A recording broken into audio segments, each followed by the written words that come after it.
going, right? I think so. Yeah. So, Josh, why don't you just, because I know you are, but why don't you just tell people what you do and what your job is? Yeah, so name's Josh Lehner. I'm an economist with the state of Oregon. In our office, the Office of Economic Analysis, we do the economic and revenue forecasting for the state.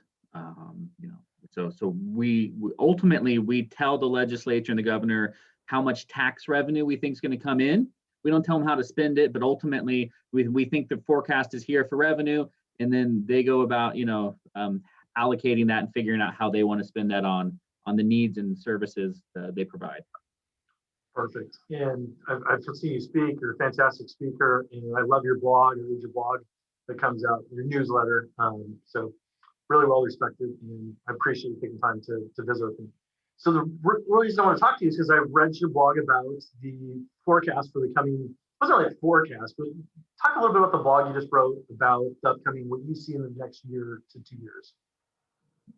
Yeah, so we did just release our latest forecast this week, back on Wednesday, to the legislature, and it's more optimistic, or I wouldn't say it's more optimistic. It's a stronger outlook, right? We're seeing the underlying economy really since the start of COVID. The underlying economy is much more resilient, much more much stronger than we anticipated. We were very fearful of a really deep recession that would have lasting scars. But it's really thanks to federal policy and all the federal assistance programs out there, how imperfect they may be, has really kept households and firms afloat, or at least so far. And the stage is set for some really strong growth because we get really encouraging news on the pandemic front in the last month, 2 months. And incomes are up due to that federal aid. And so once things reopen, as long as the pandemic continues to improve, we're expecting some really strong consumer spending numbers and job numbers in the second half of this year. And since I'm in the mortgage business and that's what we do, people have been a little fearful because rates have risen. They're fearful that inflation is going to go running out of control. And we're going to be, I know you can't make a crystal ball and tell us exactly, but what's your impression of where you believe rates will go in the next year? Well, I think right now we have to take the Federal Reserve at their word, right? They're saying they're not even thinking about raising interest rates. They're expecting strong economic growth over the next 12 to 24 months, but they're saying even with that, we're not going to raise interest rates. That they want to see actual inflation on a persistent basis rise, right? Because we've been below target on inflation really the whole last decade. We were below target. And so some sort of period of catch-up growth or a little bit of stronger inflation, they actually welcome, and they want to see that actually happen. And I think the risk about inflation in the near term are probably real, but the expectations are they'll be transitory, or they'll be kind of one time. We're all going to try and get on that plane to Cancun this summer, or go to Disney World this fall, or something like that. And so prices will rise for some of these consumer services as the demand returns, but that's not really persistent inflation. That's not kind of that wage price spiral we hear about from the 1970s and that sort of thing. So on the housing front, we have the lowest inventory I think we've ever seen. What do you think is driving that, and how do you think we get out of that? Or do you see us getting out of that?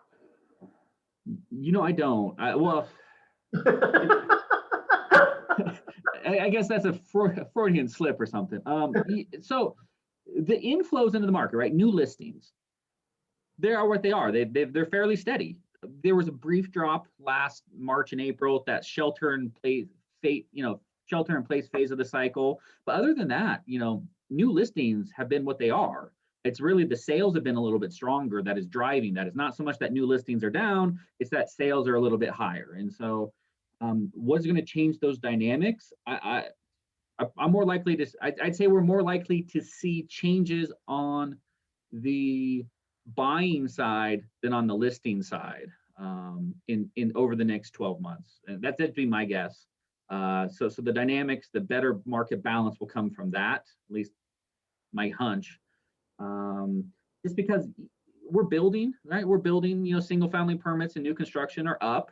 but they're not up tremendously in the whole scheme of things because the existing stuff's so down. Right? People are scared to list their homes, not necessarily because of COVID anymore, with virtual tours and all that sort of stuff. They're scared to list their home because then they have to buy another home. And maybe if you take your equity out of Oregon and you go to Idaho or Montana or whatever, right? That can still be a nice play for you. But if you're taking your equity now and trying to buy locally too, that's a hard thing to do. So we're kind of in this bad equilibrium where we're too scared to list because we're too scared to buy at the same time, and you kind of got to do both. So I'm not sure how we fix that. So you don't actually see more homes, people being more, I guess what I was trying to get at, I think that it feels like if people feel more confident that they're out traveling and doing things, my hope is they'd be more comfortable maybe stepping up to the next house. Because what we really don't have is we don't have those middle houses. We don't have the 300,000 to 550,000 houses.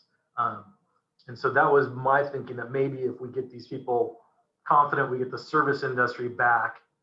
Because one thing that you didn't really talk about is, well, a huge chunk of the population in Oregon's done well. We also have, correct me if I'm wrong, but a portion that's just been, hammered, if you will. Where do you see those people going, and how do you see the recovery working for them? You're absolutely right. We have about 25-30% of the labor market of workers work in these industries that have just been hammered: leisure and hospitality. So your bars, your restaurants, your hotels. You throw in your nail salons and barber shops, and in some forms of retail. And they've just been decimated, and it's really pandemic dependent. And so their job prospects are dim until we really reopen and the pandemic wanes further. Now, in terms of the impact on the housing market, frankly, to be honest, lower income households are disproportionately renters, whereas the higher income households are disproportionately owners, and those are the ones who have done a lot better. And by a lot better, at a minimum, right, hold steady, right? Roughly hold steady. Haven't seen a lot of employment losses. And all the indications we have is if people that have been continuously employed since the start of the pandemic, they're still getting wage growth in line with what they were getting before COVID, right? So that 3-4% average wage growth we were seeing in the economy, that's continued for the people who have stayed employed over the course of the past year, which is really good news from an economic and a labor market perspective. And just on the staying home thing, one thing that some people have talked about, and I'm just curious if you guys have numbers or stats on this, the percentage of people that may not go back to your traditional in the office. Have you guys run any numbers on this? Because that seems like it could also influence the housing market. If someone figures out, I don't have to commute to downtown Portland or Lake Oswego, I can now live in Salem, I can live in Bend. Has there been any studies or around that or thoughts? a lot of speculation, and to be frankly honest, it's all speculation at this point. We don't have any real data. Yes, you can look at LinkedIn, how people identify on LinkedIn, or look at Zillow traffic or whatever the case may be, but that's really the source of it, these kind of like little morsels you can get. But I think ultimately where it's going to land is it's going to be a company by company decision. Is to your point, is working from home going to be full-time, 100% remote, where you're untethered and you can live wherever you want on the coast, in Missoula, go to Colorado, whatever, right? Like go to the mountains in Colorado, or is it more of an employee perk where you still need to be in the office once or twice a week, or couple times a month? I think that is going to be firm by firm sort of choices, but that matters tremendously for the housing market. Right? If you have to be in the office twice a week, maybe you'll live in the suburbs a little bit more than some of those close-in neighborhoods, but you're not going to move to the coast. You're not going to move to Bend or Hood River with a 2-day-a-week commute or more. And so I think we don't know where that's going to land. We're hearing all sorts of various reports. Some companies are loving working remotely, and some are just ready to get back to the office. What are some of the key, I hear there's a lot of reports coming out this week for economic people like yourself, what key reports are you looking forward to coming out that you're anticipating? Well, this morning at the U.S. level, we just got another income and spending report, and it shows what you would expect, and it's encouraging, right? Incomes are up tremendously, but that's because we started to get that the $600 recovery rebate, the thing that Congress passed in December, kind of went out the door those last couple of days of December, first couple of weeks of January. So the January income numbers are up a lot because of that, but the spending numbers continue to increase, right? So I think and combined, that means household savings continues to build, at least for those folks in the middle and upper part of the distribution. We talked a little bit about the low wage workers and low income households. They're still struggling, but of course the $600 a person does help at least pay the bills for a month or two. And so I think overall we're encouraged in the sense that spending is up. People are spending basically as much as they can wherever they can. But eventually you run out of things to order on Amazon. Eventually you can't sign up for another streaming service, or like you already got new furniture because you're spending time at home and you didn't, like you can't, you run out of things to do like that.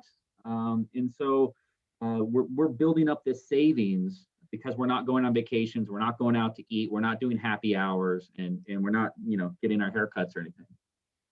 So what I hear you saying, a lot of the savings is going to probably be spent on not durable goods, but on the things we haven't been able to do is what you're anticipating.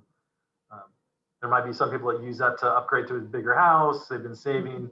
But in the large part, your guess is that it will be more experience-based things, is things we haven't been able to do. Yeah, absolutely. The big pent-up demand for that. And the economic impact of that is if you just, without an increase in spending, if we just look at our current spending today and we kind of shift back to old patterns where we go less on those durable goods, less on those consumer goods, and into the services, the going out to eat and the haircuts and that sort of stuff, and the movies, it's very pro jobs. Just shifting that spending back into services, which are labor intensive. We're talking a couple million jobs at the U.S. level. 25,000 jobs here in Oregon. And that's just shifting the categories of spending today. Plus, we think we'll get an increase in spending when we're allowed to do so. So you combine those things together, the shift in the type of spending, plus the increase in spending. We're in a really deep jobs hole today, but we honestly think we'll get about half of that back this year and the other half next year, right? Like it's going to be a really strong recovery phase as long as we continue to get good pandemic news. Okay. When you say full employment, I did read correctly. You thought we'd be back to full employment by the end of next year, is your guess? Yes, I guess technically the early 2023. So, but right in that time period, yes. I've heard. Okay. And full employment basically means 3% unemployment, 4%. Yes, basically, the share of the population who has the jobs all the way back, and the unemployment rate's probably, somewhere in that high 3, low 4% range. Perfect. Anything on your mind that has you, besides COVID, stimulus bill, that as an economist you're, I won't say nervous, but aware of, keeping a track on, that you're keeping you up at night thinking about? Well, I think for Oregon, it's always about population growth. Not that we need to grow for growth's sake, but the reason Oregon grows faster overall in our economy and translates into tax revenue and private sector business sales and all the like, is because we're a place people want to live. More people pack up and move here than leave every year, really, since our existence. And so anything that messes with population growth, either good or bad, that makes us a little bit nervous. And people didn't move during the shelter in place phase. Since then, we don't have any real data yet. We have home sales data, which is great, but most of those home sales are just local moves or maybe renters shifting into ownership. But trying to gauge where that migration trends ultimately land is really hard. And we're flying as blind as we ever have because the Census 2020 data is delayed. And all demographic work really relies on those anchoring points you only get every 10 years, right? This is more important than the Olympics or whatever, right? It really matters because that's the only time we do a complete count, or as close to a complete count as you can do. And so not only is the data delayed, it's supposed to be an April 1st population estimate, a household estimate. What happened in April 1st last year? We're in the middle of the rate, the shelter in place. There's a chance that it's messed up or not messed up in it, but like we're just really concerned about what that number is going to ultimately land at, because that's going to impact all of our demographic work for the next 10 years. Gotcha. So I think last time when one of the things I reached out to you a while back was trying to figure out how many people are moving into Oregon a year and where they were coming from. What it was it totally makes sense. We haven't had the influx of people this year. Historically, the last 5-10 years, do you know about how many people have been moving here each year?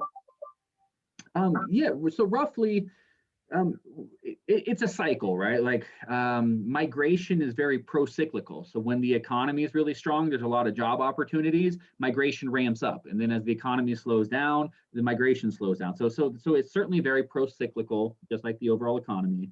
But, we've seen 30, 40, 50,000, depending upon the year, people move into Oregon. That's net migration. And so the people moving in, it's about 130,000 are moving into Oregon. And then maybe 100,000 are leaving, or 80,000 are leaving, depending upon the year. So they're pretty large numbers. Gotcha. Big influx of people coming in, and then also people leaving. So positive though. Josh, I appreciate you so much taking the time. Where can they find your blog? What's the best way for them to keep informed with you? OregonEconomicAnalysis.com. That has links to everything, our full website, our Twitter account, my email address, all that sort of stuff. So if you're interested, follow along, send me an email, send me a text. Happy to chat. Hey, I appreciate it very much, Josh. You have a great day, and I appreciate it. Thanks, Chris. Awesome, dude. Bummer on the housing thing, but you're probably right. Totally right that it's not going to get better. It's just hard. And I mean, even if we're seeing, 5-10% increase in single family starts, but existing homes are what, six times the size of new home sales, right? It's the existing numbers are, because people are scared to list. Yeah, I mean, literally, we have less than a month's worth of inventory, and I think it's been that way for the last, I don't follow as close as I used to, but like right now I have 7 buyers pre-approved to go shopping, and they can't find anything. Even if a house will go on the market and it will go for like $100,000 over ask. And they're just like, what do I keep doing? And then they get buyer fatigue and they stop buying. And now people are concerned because interest rates have shot up. So I have people that were qualifying, that were on the borderline, that now may or may not qualify. So it really just comes down to not enough houses. So how quickly does the market, so right, we've gone up, what, 30 basis points in interest rates roughly in the last month? Yeah, I was quoting now it's like 3, 4, 30. How quickly you guys are ratcheting? Well,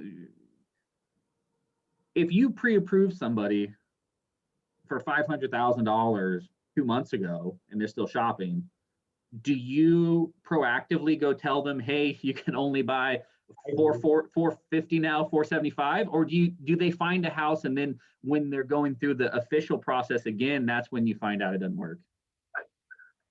Ideally, they're knowing. Most of the people I have, like I have two of my 7 are tight. I mean, like they're already at their max if they can get in, and I'm using lender credit for down because usually I don't have enough cash. Some of these people. The other people, this is what I'm actually seeing, is I'm seeing people that are millennials-ish and plenty of income, either parents or they have their own savings, and their credit's freaking fantastic because they haven't bought a car or a bunch of debt. So they're fine, but it's those tweener people, the people that, they're making decent living, but they just don't have the massive savings, and they can't. A house that they want is like 400,000, and that's going to take a huge chunk of their income to get there. And they're already stretched, say, doing a rental at $1,800, and I'm like, you kind of really got to get to 23, 24 to get what you want. Yeah. So yeah, bottom line is I call them. That's actually what I did all this week, was I was calling people and saying, hey, I just want to make sure you know, like, what did you raise? You're at rock bottom. And then we've had refis fall out because they farted around. I'm like, I don't know. Did you think they're gonna get lower? Did you think? Yeah, and so I would say, you know, I said the Federal Reserve's not going to raise interest rates anytime soon. They're certainly signaling they're not going to. Those are But those other, still short-term interest rates, so that doesn't really necessarily relate to 10-year bonds, right? so there's two ways to think about it, and there's enough wiggle room there that it's not perfect, right? Because of the risk premium and all that sort of stuff. Well, one of the classic ways to think about those longer term interest rates is they're really just an, accumulation of short-term rates expected path over the next 10 years. Sort of thing. And the market's certainly been pricing in higher interest rates, 5 to 10 years out from now. They're not pricing them in the short term necessarily, certainly not in the next 2 years, but that 5-10 year window has been rising noticeably the last few weeks. The Federal Reserve this week, they had a bunch of speakers, like a bunch of regional bank presidents and stuff were just giving talks all week. And they said, they're not worried, they're not worried, they're not worried. So we'll see. It's usually the opposite of what they say. Yeah, and again, they've shifted their model that they used to historically have set interest rates in part based upon forecast. They're like, here's where we are today, but we're expecting this path moving forward. Well, because they undershot inflation for a decade, they're now saying we need to see actual inflation come through the door before we do anything. Even if their forecasts say historically would say they would start raising rates, next year. Right. We'll see how long we'll see how that works, but they've certainly shifted how they communicating that how they're going to operate. So it is interesting. You have anybody, basically, well, you're younger than me, but my age, you don't have to get too much younger than me before you've never experienced inflation. You know what I mean? Oh, right. Like, you don't know what it's like. No. They don't understand that it's the economic evil in a certain sense. It's also good. You get to pay back with cheaper dollars, but yeah, it's a textbook boogeyman, right? Like, I was born in it, but like, I don't, like you have to be like a young baby boomer to have actually lived through it in your 20s or whatever, right? Then I remember the gas prices being $1 and then suddenly raising up. So, all right, Josh, I appreciate it, buddy. You cool with this if I call you again to do something like this? Sure, anytime. Hey, I really appreciate it. Speaking, someone did ask me about speaking engagements. And I'm gonna go meet with him. I don't know what exactly he does. He does something with training for construction in their it's like a mentorship program, and they try to get minorities more, what's the word, used to the businesses and other things. So would you, I don't know what your deal is on that kind of stuff, what you do, don't do. Well, there's a technical trades apprenticeship program, and they built this training facility in Salem. I've done that a couple times over the years. So like, I have a little bit, but if it's more about, future labor demand, like we're going to need people with these skills in the future. Yeah, I can do that. If it's you need to do a better job subcontracting with particular types of folks or different types of firms, I don't know that. My guessing would probably be the first part you said, with a little sprinkle of minorities represent under, whatever stats is going to be not common. I'll ask him more about it. I said I was going to meet with you. He goes, "Oh, do you think you talk?" And I go, "I don't even know what you want him to talk about." So I'll know more when I talk to him. And women in the trades, that's another key one. Yeah, minorities and women, because construction is such a white man and a Latino man dominated occupation for sure. All right, well, I'll let you go. Thanks again, I appreciate it. And I'll let you know if I post. Appreciate it very much, though. Bye, Josh. Good seeing you.